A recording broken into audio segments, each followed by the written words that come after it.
Welcome to my official YouTube channel guys. আশা করি আপনারা সবাই ভালো আছেন, আমিও ভালো আছি। আর এখনো পর্যন্ত যারা আমার ইউটিউব ভিডিওতে টুন করে আছেন, আমি আপনাদের প্রতি চিরকৃতজ্ঞ। আপনাদের ঋণ কখনো আমি শোধ করতে পারবো না, এটা আমার দৃঢ় বিশ্বাস। আর আপনাদের প্রতি হইল আমার অফুরন্ত ভালোবাসা। আমি জানি আপনারা আজকের ভিডিওটি খুব গুরুত্ব সহকারে দেখছেন, কি আমি এখন দেখাবো। আর আপনারা দেখতেই পারতেছেন যে কিভাবে ফিল্টার থেকে ময়লা বাইর করতেছে। এগুলো সম্পূর্ণ পানি যখন ফিল্টারিং করা হয়েছে, এই পানি থেকেই কিন্তু ময়লাগুলো জমা হয়েছে এই ফিল্টারে। এটা দেখতে পাচ্ছেন, এগুলো একটা পাট পাট করা ফিল্টার।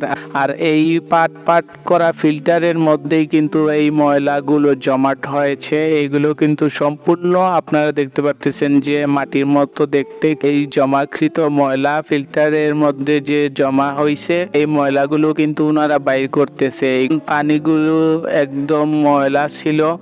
এই ময়লা পানিগুলোকে ফিল্টারিং করা হয়েছে যখন, এই ফিল্টারে কিন্তু ময়লাগুলো পার্ট বাই পার্ট ধাপে ধাপে ধাপে ধাপে কিন্তু ফিল্টারের মধ্যে মাটিগুলো বা ময়লাগুলো বা পানির যে আবর্জনা ছিল ওইগুলা এখানে জমাট হয়েছে। তারপর পানিগুলো বিশুদ্ধকরণ করা হয়েছে।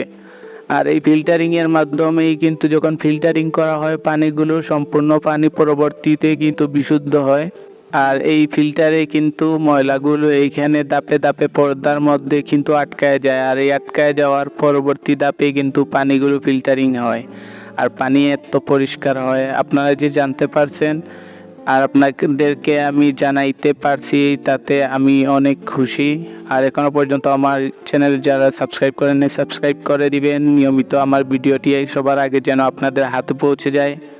ধন্যবাদ সবাইকে।